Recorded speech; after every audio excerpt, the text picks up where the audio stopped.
Hello students, मैं इसरार सैफी जेके academy class 10th आप सभी का स्वागत करता हूँ अपनी यूट्यूब क्लास में। आज का हमारा सेशन है मैथमेटिक्स में। आपको प्रूव करना है, prove that √2 is a irrational number. आपको देखिए प्रूव करना है √2 क्या होता है, एक इरेशनल नंबर है। सबसे पहले हम बात करेंगे इस एक्सरसाइज में हमें केवल गिने चुने कुछ ऐसे क्वेश्चंस है जो हमें करने हैं इस थ्योरम से, जो आपके सामने मैंने लिखा हुआ है। जैसा कि आपको केवल √2, √3, √5 केवल ये 3 क्वेश्चंस पे ध्यान देना है कि हम कैसे प्रूव कर रहे हैं। देखिए, जैसा आपके सामने पहला क्वेश्चन आया है, prove that √2 is a irrational number. तब आपको करना क्या है, let us assume that √2 is a rational. हमने ये सपोज किया कि √2 एक रेशनल नंबर है। इस क्वेश्चन की बेसिक थ्योरम क्या कहती है कि हमने इसे अपने अकॉर्डिंग मान लिया कि √2 एक इरेशनल नंबर है। इरेशनल नहीं है, रेशनल है। जब ये रेशनल है तो रेशनल होने के कारण ये रेशनल की जो प्रॉपर्टीज होती हैं उन्हें भी फॉलो करेगा। फिर हम यहाँ पर ये प्रूव कर देंगे कि √2 एक रेशनल नंबर हमने सपोज किया अपने आप से, तो ये रेशनल होने के लिए जितने भी क्राइटेरिया होते हैं उन्हें फॉलो करेगा। जैसे कि √2 जब एक रेशनल नंबर है, let us assume to the contrary that √2 is a rational number. हमने सपोज किया कि √2 कंट्रेरी रूप से एक रेशनल नंबर है। So we can write in the form of √2 p/q where q not equal to 0। आपको पता है कि जब भी कोई ये नंबर हमारा रेशनल होता है तो वो रेशनल होने की प्रॉपर्टी को फॉलो करेगा। जैसे कि यहाँ पर q नॉट इक्वल टू 0 आएगा and p and q have a common factor other than 1। So p और q के एक फैक्टर हो गए जो एक से अलग हो गए, जैसे कि 2 हो सकता है, 3 हो सकता है, 5 हो सकता है, कुछ भी हो सकता है। ऐसा कोई नंबर ले लिया हमने, अपने आप से सपोज कर रहे हैं। Then we divide by the common factor to get √2 a/b। जब हमने इन दोनों के एक से अलग फैक्टर थे तो हमने उससे कॉमन डिवाइड कर दिया। जैसे कि मान लो किसी लिए 2 से डिवाइड हो सकता था, तो हमने p और q को 2 से डिवाइड किया तो हमें मिल गया a/b, where a and b are coprime number. इसका मतलब क्या है भाई, अब ये को प्राइम नंबर हो गए, जैसे कि 3, 7, 3 और 7, 4 एंड 13 दोनों ऐसे नंबर बन गए जिससे कि दोनों में डिफरेंस आ जाए, को प्राइम नंबर हो गए। अब आप इसे लिख सकते हैं √2 इज इक्वल टू a, या आप इसे यहाँ पर ऐसे लिखा, बोथ साइड आप इसे स्क्वायर करोगे। जब आप बोथ साइड स्क्वायर करने वाले हो तो आपको मिलेगा √2 का तो 2 हो जाएगा, ये b स्क्वायर आ गया और ये a square. Therefore a square is divisible by 2। Therefore a square is divisible by 2। अब ये 2 से डिवाइड होगा a स्क्वायर, क्योंकि यहाँ पर 2 है। So again we write a is equal to 2c। अब हमने कहा कि जब ये 2 से डिवाइड हो रहा है तो हम इसके फॉर्म में लिख सकते हैं a is equal to 2c। आप क्या लिखोगे, 2b square is equal to 2c का होल स्क्वायर होने पे ये 4c स्क्वायर हो गया। आपने 2 से डिवाइड किया 4 को, आपको मिल गया 2c square. So b square is equal to आपको कितना हो गया भाई, 2c स्क्वायर। अब यहाँ से आप सोचिएगा कि हमारे सामने b square is equal to 2c आया। So b square is divisible by 2। इसका मीनिंग क्या है कि b स्क्वायर भी हमारा 2 से डिवाइड होगा। यहाँ तक बात क्लियर है। जब b मतलब b स्क्वायर 2 से डिवाइड हो रहा है तो इसका मीनिंग होगा कि b भी हमारा, सो 2 डिवाइड्स b भी हमारा 2 से डिवाइड हो जाएगा। Therefore a and b have a common factor as 2। जैसे कि आप देख रहे हैं कि हमारे पास अब नंबर आ चुके हैं कि b स्क्वायर हमारा 2 से डिवाइड हुआ तो b भी हमारा 2 से डिवाइड हो जाएगा। अब आप इसके कैसे मीनिंग समझ सकते हैं, this means that a and b have a common factor. इसका मतलब क्या होगा भाई, यहाँ पे आप लिख सकते हैं this means that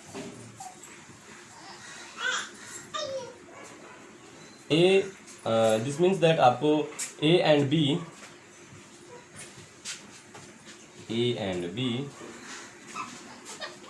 at least at least 2 as a common factor. A common factor. बस देखिए, अब आपको बुक से देखना है। जब हमने ये मान लिया कि यहाँ पे हमारे पास में हमने ये माना कि ए और बी के तो हमने यहाँ पर कर दिए थे डिवाइड, इसके कोई भी अब को प्राइम नंबर हो चुके थे, बट हमारी जो कंट्राडिक्शन यहाँ पर क्या हो गई, फेल हो गई यहाँ पर। तो इसका मतलब है कि two as a common factor, तो इसका कॉमन यहाँ पर तो हमने क्या कहा कि अब ये को प्राइम नंबर हो चुके थे ए और बी, लेकिन यहाँ पर क्या है कि इनके को प्राइम नंबर नहीं है।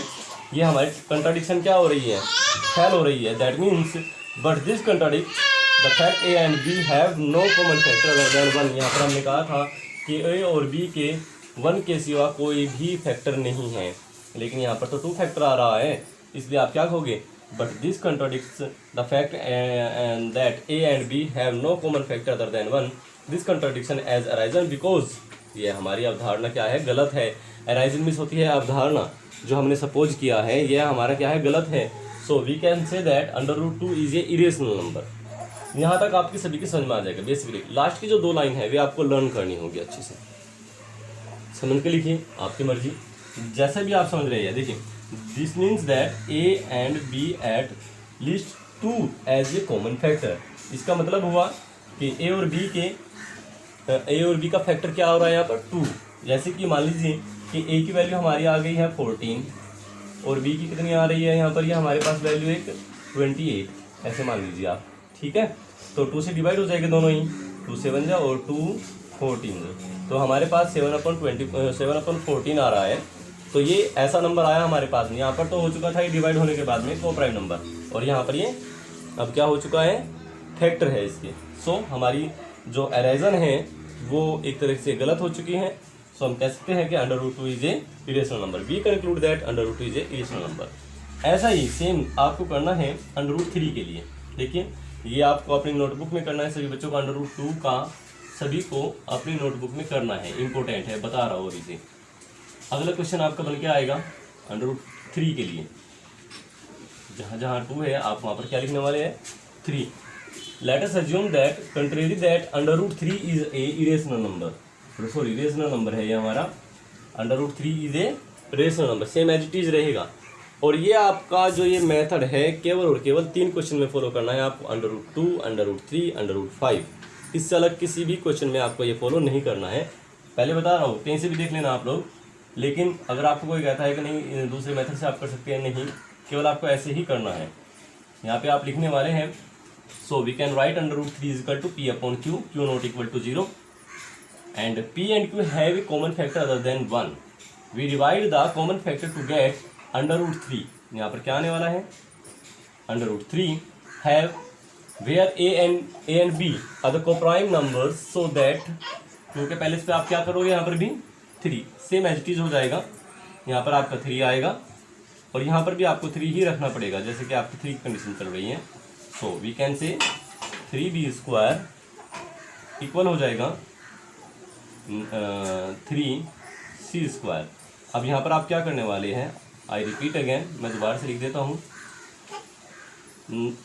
3b² equal 3 3 9 c², so b² equal to 3c²। देखिए, अभी हमारे क्वेश्चन में क्या हो रहा है कि अब 3 का जो नंबर आ रहा है तो यहाँ पर 3 आ गया, b² इज डिविजिबल बाय 3 ही होगा, ना कि 2 होगा। इस बार देखिए ये 3 से डिवाइड हो रहा है। हमने तो ये कहा था कि अब ये किसी भी नंबर से डिवाइड नहीं होगा, क्योंकि को प्राइम हमने बना दिया था वहाँ पर। सो 3 डिवाइड b, ये जो 3 है वो b को भी डिवाइड करेगा। सो आप इसे ऐसे भी लिख सकते हैं, सो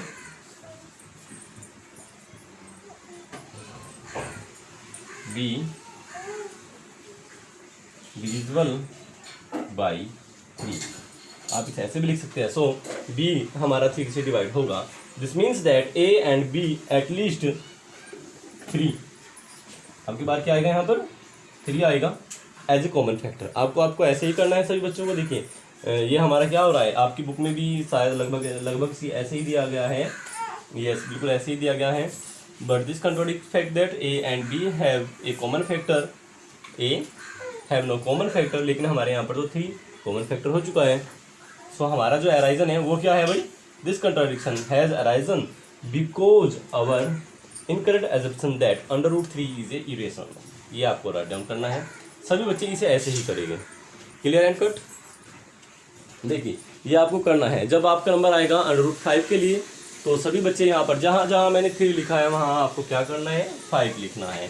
सभी को ये अंडर रूट 2, 3 और 5 तीनों आपकी नोटबुक में हो जाने चाहिए। चलिए अभी चलते हैं आपकी एक्सरसाइज की तरफ। देखिए बहुत आसान सा तरीका है। आर.एस. अग्रवाल में कुछ अलग दिया गया है, इसलिए कोई भी बच्चा आर.एस. अग्रवाल के मेथड को फॉलो नहीं करेगा, क्योंकि लास्ट टाइम जब हम एग्ज़ाम के लिए गए थे कुछ बच्चों ने आर.एस. अग्रवाल का कॉपी किया हुआ था। सो वहाँ पर सम टीचर्स उसे ठीक नहीं मान रहे थे। सो आप लोग भी आर.एस. अग्रवाल का मेथड फॉलो नहीं करेंगे, केवल एनसीईआरटी का मेथड ही आपको फॉलो करना है। चलिए अब बात करते हैं हम एक्सरसाइज की तरफ। देखिए पहला क्वेश्चन आप लोग रीड करिएगा, मैं निकाल लेता हूँ। यस, हमारा पहला क्वेश्चन है prove that under root 5 is a irrational number. देखिए जैसा ही कि मैंने आपको दिखाया बिल्कुल सेम एज इट इज़ आपको करना है, कहीं पर भी कोई चेंजिंग नहीं होगी। सभी बच्चे बड़े ध्यान से, जहाँ पर मैंने 2 किया वहाँ पर 3, जहाँ पर 2 है वहीं पर आपको 5 करना है। बस चेंज क्या होगा, जो 25 हो जाएगा लास्ट में आके यहाँ पर, जहाँ पर मैंने आपको बताया था स्क्वायर होता है। और जहाँ फैक्टराइजेशन की बात आती है वहाँ पर आप 5 लिखने वाले हैं, क्योंकि 5 का ही आपका डिविजिबल बनेगा। अब देखिए question number exercise 1.3 question number 2। Question है आपका 2।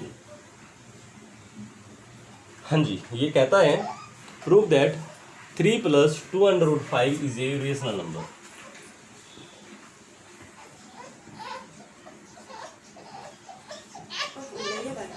Three plus 2 root 5 is irrational.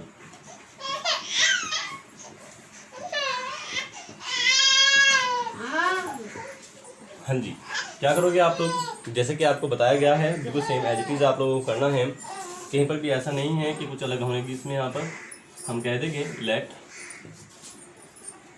ये आपका सॉल्यूशन है भाई, let 3 + 2 root 5 is a rational number.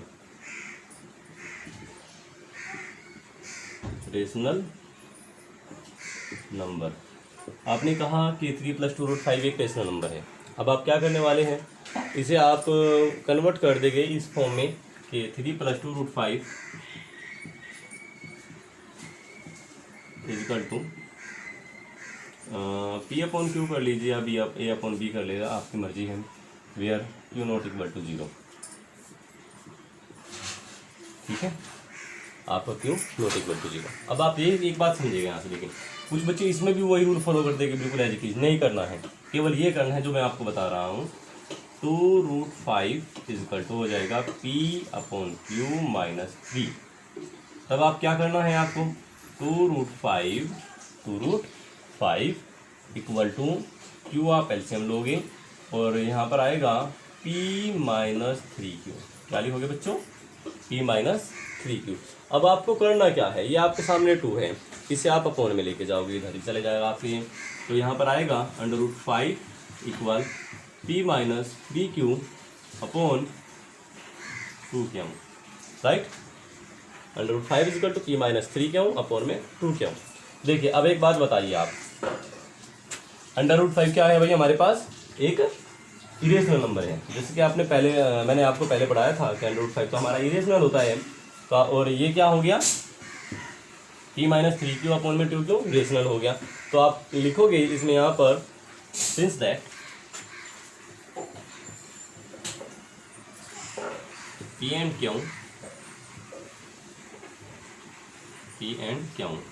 are integers,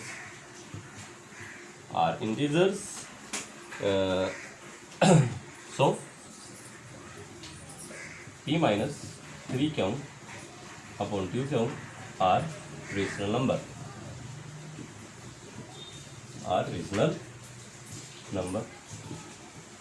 ठीक है। तो जब ये हमारा रेशनल है तो इसके सामने वाला भी क्या होगा, जाहिर सी बात है रेशनल। भाई कभी ऐसा हो सकता है क्या कि रेशनल और इरेशनल दोनों आपस में इक्वल हो जाए, दैट इज नॉट पॉसिबल। तो हम क्या कहेंगे यहाँ पर भी कि under root 5 is a rational,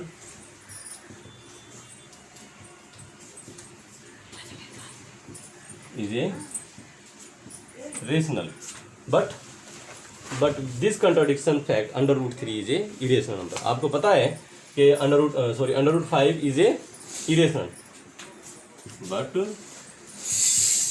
this contradiction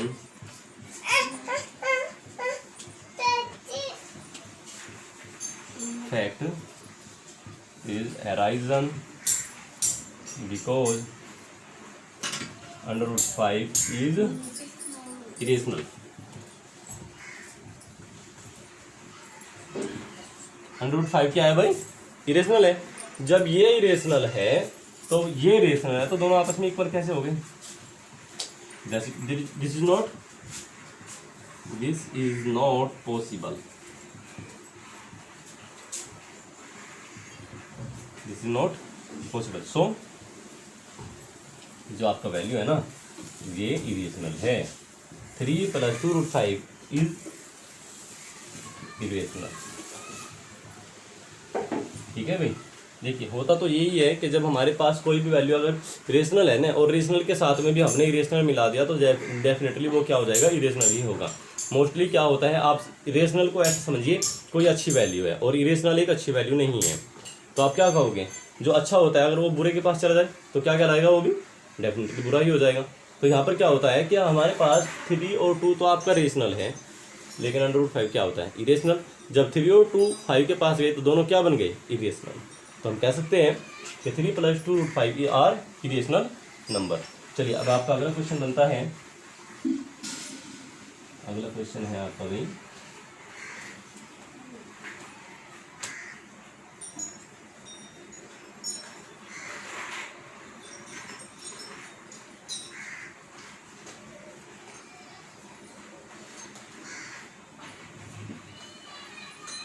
हाँ जी, ये है। देखिए आपका लिखा हुआ prove that the following are irrational. Question number 3 के 3 पार्ट है भाई। आपका जो क्वेश्चन नंबर 2 है, आपका थर्ड पार्ट बिल्कुल सेम एज इट इज है। इसमें 6 आया हुआ है, इसमें 5 था, हो जाएगा ये भी। एक है आपका अंडर रूट 2, ये आपको मैंने अभी कराया है, ये अपॉन में दिया गया है, आप इसे चेंज कर लोगे, इसके सामने मान लोगे ये अपॉन 2, ये भी आपका ऐसे ही होगा। एक जो क्वेश्चन है आपका, अभी देखिएगा, ये लिखा हुआ है 7 √ 5। हाँ जी, ये लिखा हुआ है prove that 7 √ 5 is irrational number. आप क्या करोगे? Let 7 √ 5 is a rational, is a rational number. आपने कहा कि रेशनल है ये हमारा, ठीक है। फिर वो आपको ऐसे ही करना है, सेम एज इट इज जैसा आपको अब तक कराया गया है, उसी के बेसिस पे होगा भाई। तो आप क्या करने वाले हैं? 7 √ 5 = a/b, वेयर b ≠ 0। ठीक है जी, b आपका 0 के इक्वल नहीं है। फिर क्या करने वाले हैं आप? √5 आएगा आपके सामने और ये हो जाएगा 7/b। अब आपकी कहानी वही दोहराने वाली है जो आपको अब तक आपने दोहराई थी। आप कहोगे कि a and b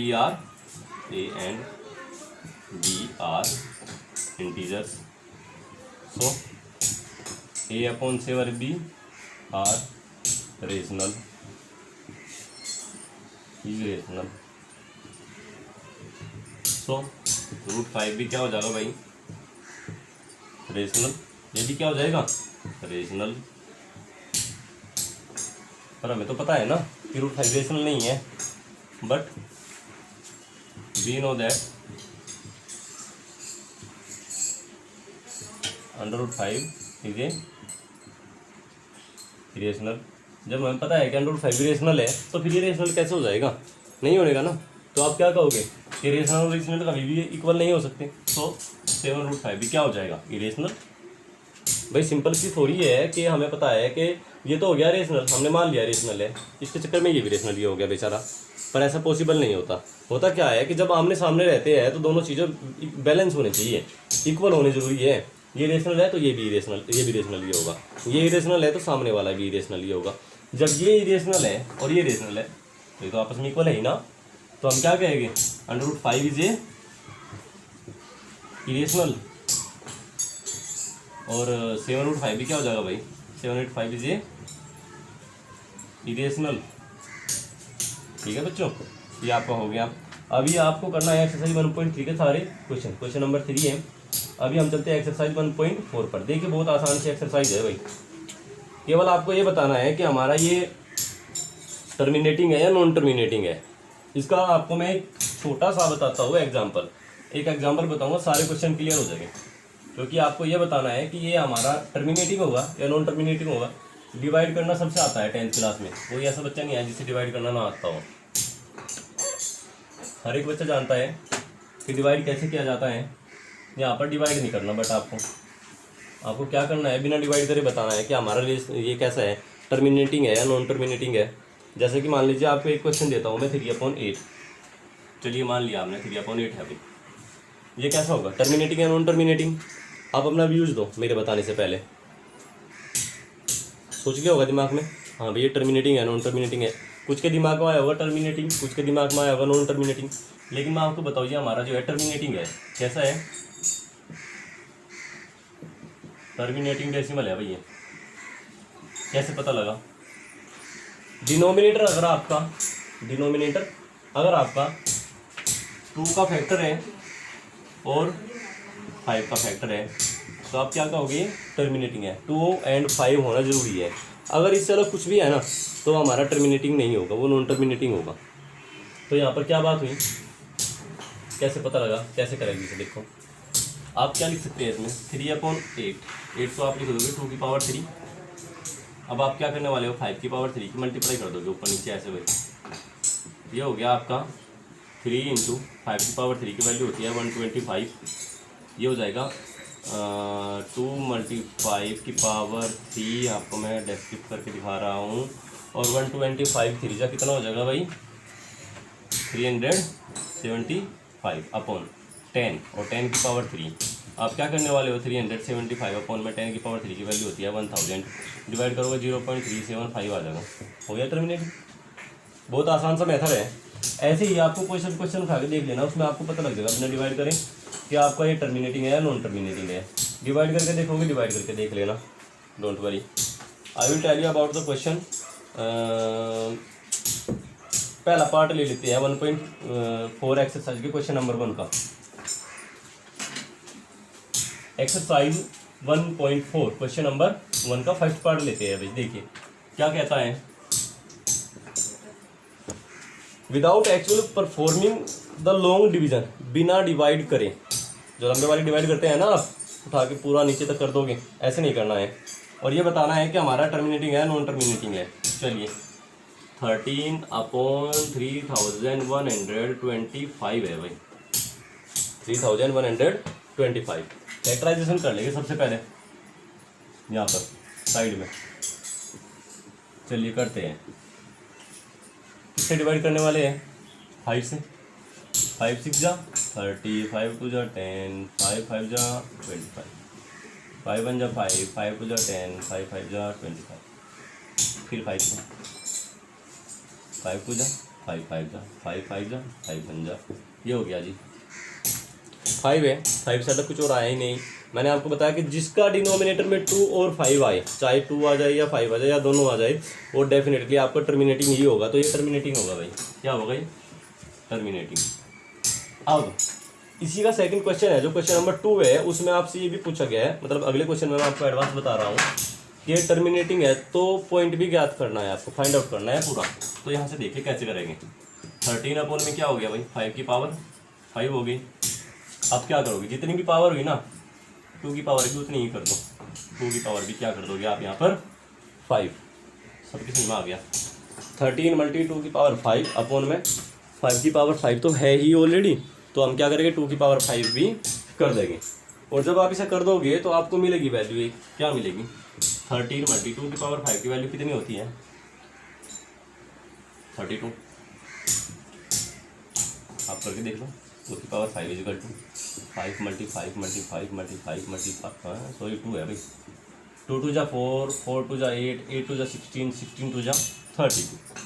2 की पावर 5 था, 2 हो गया, अपॉन 5 की पावर 5 है, 2 की पावर 5 है, आप क्या करने वाले हैं 5 इंटू 2 इसकी पावर 5 मल्टीप्लाई करेंगे, कितना आ जाएगा 13 टू जा 26 कैरी 2, 13 3 जा 39 और 2 41 अपॉन हो जाएगा भाई 5 टू जा 10 और 10 की पावर आ गई 5, so we can write in the form 416, ऐसे तो लिखते हैं इसकी पावर 5 है, तो आप क्या लिखने वाले हैं 0.041, एक हो जीरो लगाओ भाई कम रहेगी,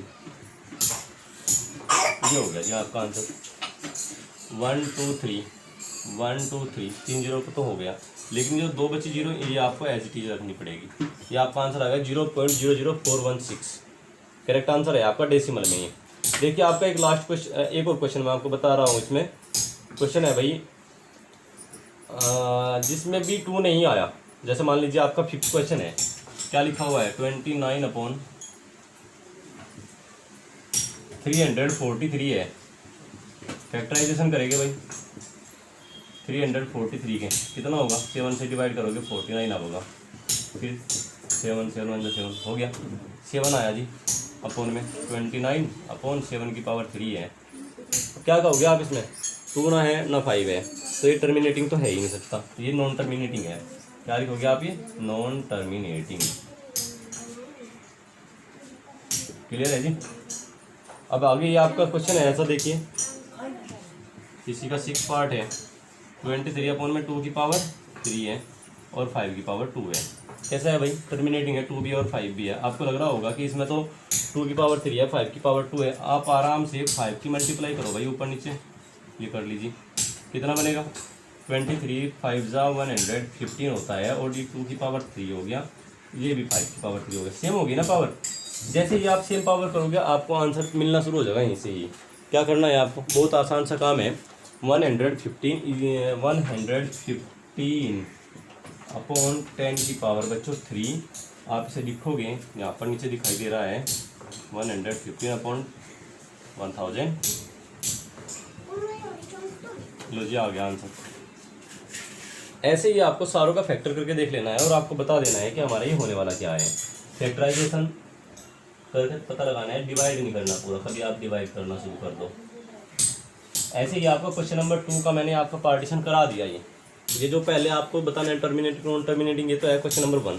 क्वेश्चन नंबर 2 में क्वेश्चन नंबर 1 का ही आपको टर्मिनेटिंग है तो करके दिखाना है, नॉन टर्मिनेटिंग है तो लिखे छोड़ देना कि नॉन टर्मिनेटिंग है वह नहीं होगा, ठीक है, सोल्व नहीं करना है, केवल टर्मिनेटिंग को सोल्व करना है। क्वेश्चन नंबर 3 पर आ जाइए, the following real numbers have decimal extension as given below, in each case decide whether they are rational or not, ये बताना है ये रेशनल है या इरेशनल है।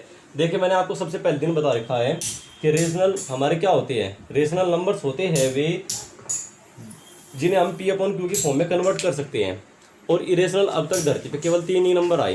पहला नंबर आया है √5 √2 √3, यानी कि प्राइम नंबर अंडर के अंदर, ठीक है, उसके साथ साथ पाई, कभी आप पाई की वैल्यू का अंदर उठा के कहना जी 22/7 है, नहीं, खाली पाई की मैं बात कर रहा हूँ, पाई को अब तक भी डिफाइन नहीं किया गया है, पाई की एक्यूरेट वैल्यू नहीं पता है, इसलिए इरेशनल नंबर में काउंट किया जाता है।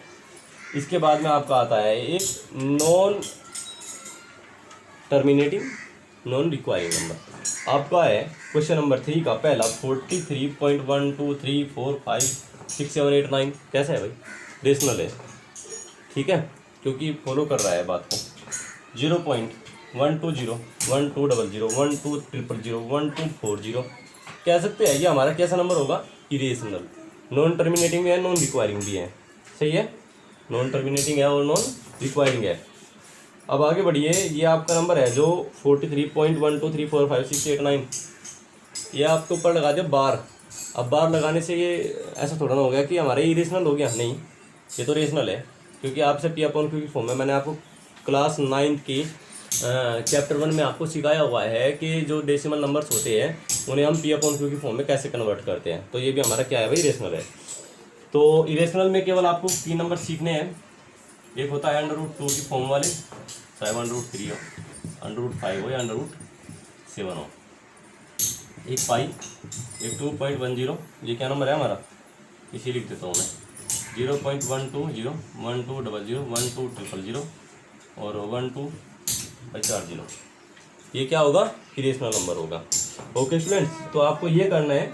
अगर आपको थोड़ा ऐसा लगा है कि जल्दबाजी में हुआ है, डोंट वरी, आप दोबारा से आप वीडियो को देख सकते हैं। खूब आराम से आप वीडियो को 2 बार 3 बार 4 बार, जब तक आपकी समझ में ना आए तब तक आपको देखना है खूब अच्छे से। एक्सरसाइज 1.4 तक आपके सिलेबस में यूक्लिडियन लेमा को छोड़ के बाकी सारा है। तो सभी बच्चे ऐसा ना सोचना कि हमारे पहले चैप्टर में से यूक्लिड का हटा दिया तो आपको कुछ भी नहीं करना। पहले चैप्टर का सबसे इंपॉर्टेंट पार्टीशन मैंने आपको करा दिया है, ये आपका आएगा यूक्लिड लेमा। एलसीएम एचसीएफ के जो क्वेश्चन होते हैं मोस्टली स्टूडेंट से आते हैं, निकाल के अपने आप देख लेना। अब आता है आपका √2 √3 वाला जो मैंने आपको कराया है, इन्हीं में से आपको क्वेश्चन मिलने वाला है। क्वेश्चन देखिए मोस्टली किस प्रकार से आता है। आपका जो एक्सरसाइज 1.3 का क्वेश्चन है, क्वेश्चन नंबर 2, मोस्टली वो क्वेश्चन आता है। ये भी आपकी कंफर्म हो चुका है। सो आप सभी इस टाइप के सारे क्वेश्चन को अपनी नोटबुक में जरूर निकाल लेना। ओके स्टूडेंट्स, और मैं एक और अनुरोध करना चाहूँगा क्लास 10 के सभी बच्चों से, जिन स्टूडेंट्स ने अपनी स्कूल की फीस अब तक सबमिट नहीं की है, स्कूल में जाके ज़रूर सबमिट कर दें। मंडे में आपकी नोटबुक चेक होगी, मंडे में एक्सरसाइज जहाँ तक भी आपको करा दिया जाएगा वहाँ तक आपको करके लेके आनी है। Okay student, thank you and have a nice day.